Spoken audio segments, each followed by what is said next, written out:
Mga kateki, usapang insurance tayo. Importante nga ba ito?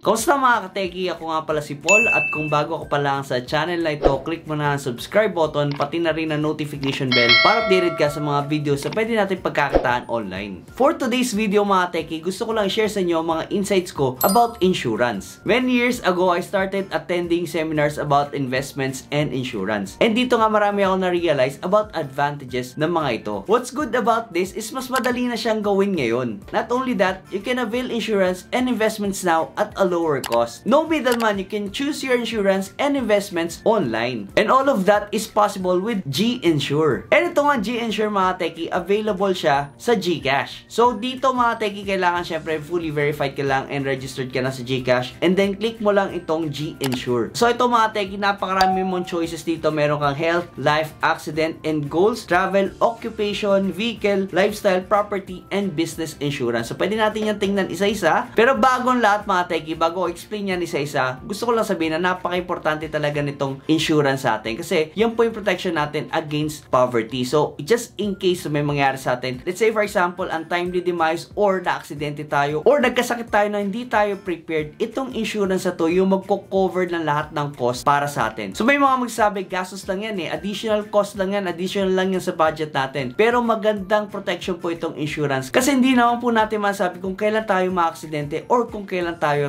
tatawagin ni Lord. So kasi talaga importante itong mga insurance na to kasi hindi naman talaga natin malaman kung kailan tayo ma-aksidente or magkakasakit. So ito, backup plan po natin to. And kailangan talaga natin gawa ng paraan para magka-budget tayo para dito sa mga insurance na to. And yes, kakain po siya sa budget natin and yes, expense nga po siya maituturing. Pero pag kailangan na nga natin, sila lang po makapagbigay sa atin ng amount na magko-cover ng mga expenses natin or sa family natin. So dito nga mga teki, no, yung unang-una kong kinuwang insurance dito is itong SMS Insure. So kung makikita nyo dito, get insured with a single text for as low as 39 pesos a month. So imagine, 39 pesos a month. So imagine, parang piso or 2 piso lang yan kada araw and insured ka na nga dyan. So check natin itong SMS Insure na to. Dito nga sa SMS Insure, you will get protected for emergencies. So yan, avoid spending for expensive hospital bills, unexpected sickness, and costly healthcare. So buy now, save later. So get insurance now and you won't have to spend on emergencies later. So yan nga po yung purpose ng mga insurance na yan. And very important nga po yan. Kahit gaano kaliit lang po na insurance, pwede po natin paglaanan yan. Kasi, so kahit gaano kaliit na insurance, paglaanan po natin yan. Kasi kailangan po natin talaga yan sa mga emergencies. Ayan, so para hindi rin tayo mabound sa utang or hindi natin magalaw yung ating savings or investments. Ayan, so paano nga ba mag-apply dito sa SMS Insure na to? So yan, mag-text lang kayo. Check below for more product codes and packages. Ayan, so insure me 39 and then send nyo lang sa mga numbers na yan and you will get insured na in 1 to 2 days. So ito po, meron po sila mga personal insurance ito or mga coverage options. Ayan, so meron 39 pesos. For 39 pesos a month, you will get covered 50,750 and for 78 pesos every month, you will get 101,500 the coverage and sa 220 pesos per month, you will get a coverage of 205,000 and for insure me 440, you will get a coverage of 410,000 pesos. So ito for personal insurance lang yan and for those na nag-apply lang dito. So meron din dito ang family insurance and ito nga kino-cover niya yung buong family na natin. So anything happens sa family natin, you will get a coverage or you will get insured by this amount. Ayan, so yeah, merong 152,000 with Insure Fam 117. Ayan, so napakarami pong coverage options yan and you will get a coverage of as much as 1,230,000 for Insure Fam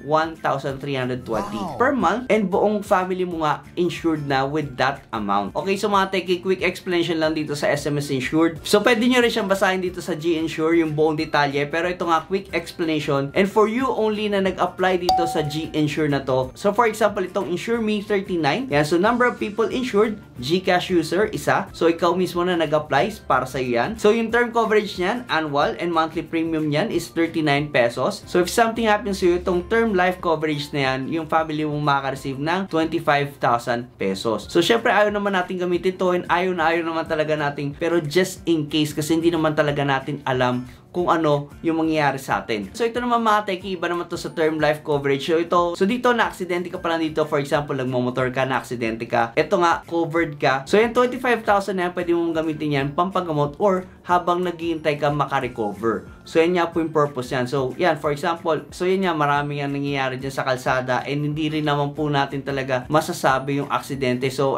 ako, for example, nagda-drive ako and kahit gaano ako kaingat, kung yung ibang tao naman hindi nag-iingat, so hindi pa rin natin maiwasan yung aksidente talaga. So I would suggest na you get insured dito sa G-Insure kasi napaka-convenient niya and yun nga, at least kahit papano meron ka mahuhugot or meron ka mapagkukunan ng funds kapag talagang kailangan mo. Also, kailangan talaga ito ng mga breadwinners kasi sa kanila nga nakadepende financially yung family nila. And yun nga, kapag na-admit tayo or na-hospital tayo, you will get 250 pesos per day up to 3 days maximum of confinement. And yan nga po, for Insure Me 39 pa lang yan. So, meron ditong up to 10,000 pesos or 250 pesos per day. Yan, for a maximum 40 days confinement. So, yun nga, hindi naman lahat ng tao bayad ng araw kapag hindi nakapasok or may leave. Ito para to doon sa mga taong no work, no pay. Ayan, so habang nagpapagaling ka, hindi mo masyadong alalahanin kasi kahit papano, meron ka pa rin namang nakukuha. Ayan, so check na nga po natin to isa-isa mga teki. And dito nga merong health, life, accident, goals, and many more. Pero para sa akin mga teki, yung pinaka-priority talaga dito is health insurance bago life insurance. So check natin yan.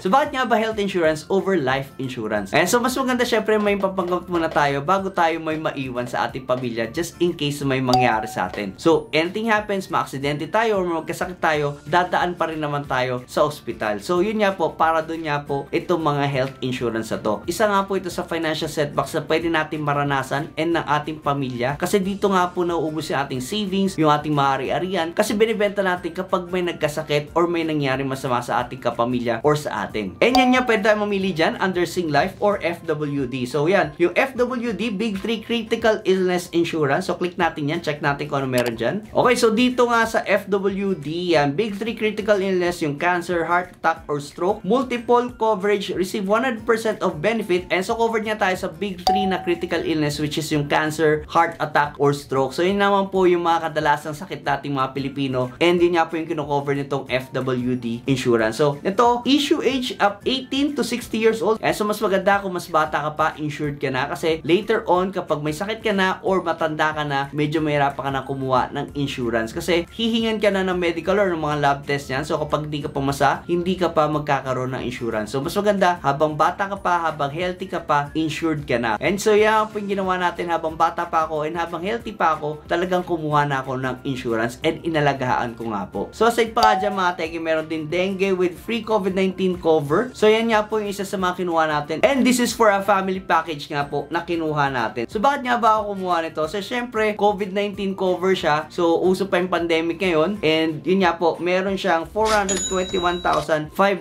pesos na coverage. Ayan. So dito, 3,150 pesos per year and covered na nga po yung buong pamilya ko dito. So for a 421,500 na coverage for a COVID-19 or dengue, sulit na nga po yan. So bakit ko nga ba nasabi na sulit yan? Kasi alam ko yung gastos kapag nagkaroon ka ng COVID-19 and it will take you at least 100,000 kapag nagkaroon ka ng COVID-19. Pag na-isolate ka or na-confine ka sa hospital, talagang abot yan ng mga ganyang halaga. So yun nga, pag nagkaroon ka niyan, possibility na nahawa mo yung mga kasama mo sa bahay. And yan yung 100,000 na yan, that's for a mild case lang. And yun nga mga teki, share ko lang rin na meron akong kaibigan na nagkaroon ng COVID-19 and inabot niya ng 3 million pesos yung hospital bills niya. So ganun po ka-importante itong insurance na to. And so kahit paano, meron kang funds for that kind of emergency. Pero itong Singlife insurance na to mga teki, this is for dengue. Meron lang talaga siyang free COVID-19 na coverage. Ayan, so napakarami po pwede niyong pagpilian dito. Itong cash for medical cost. Okay, so mga teki, why get cash for medical cost? So comprehensive coverage, we cover a wide range of critical conditions, confinements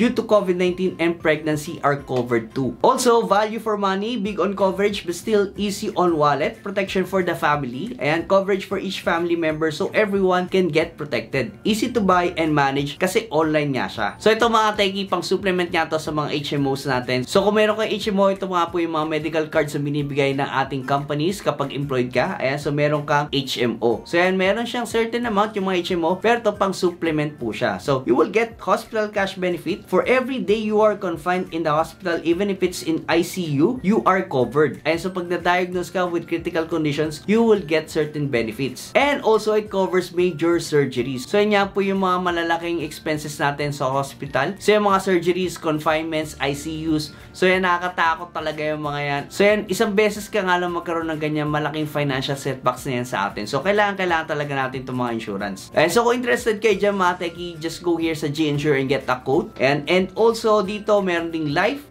insurance, and so cash for income loss, and also life armor. Yan, Sing Life and Sun Life. And so pwede nyo i-check din yan. Also dito mga techie, meron din mga pangsasakyan dito. And so dito comprehensive vehicle insurance product, compulsory, or yung mga CTPL, meron din dyan. And also meron ding car protect. Side pa dyan mga techie, meron din property insurance dito. So all-in-one na nga po, one-stop shop na nga po. And dito nga po, walang middleman. Lahat pwede maka-access dito kasi it's under GCash. So yung health, life, and accident insurance nga po yung mga pinaka-importante dito. You can just check it out here sa G-Insure and you can just avail it here. Mag-get a quote lang kayo or mamili kayo ng mga coverage options sila. Napakarami yung pagpipilian dito sa insurance marketplace ng GCash. One more thing pala mga techie, meron din pala sila ditong goals. Yan, so pwede yung pagandaan yung college education ng inyong mga anak dito sa G-Insure. Yan, so pwede yung piliin itong cash for goals. And for as low as 500 pesos a month, you will get 500k pesos by the time nakakailanganin nyo na for the college education ng inyong mga anak. Mga kateki, masabi kong sulit talaga dito sa G-Insure kasi you can get all your insurance needs at a minimal cost. And to be honest mga kateki, meron din ako mga insurance policies with other companies outside this G-Insure. And yun nga po, nothing beats the convenience dito sa G-Insure. You can apply and you can file claims dito online using your GCash application. And since these insurance nga are considered micro, yun nga po, very minimal lang yung documents na hihingin sa inyo. So mga techie, let me know if you have insurance questions or you want to know more about these products. So pwede kayo mag-comment dyan and we will try to answer your questions, or pwede naman natin gawin yan on our next video. So that's it mga techie. Thank you for watching. You have a great day.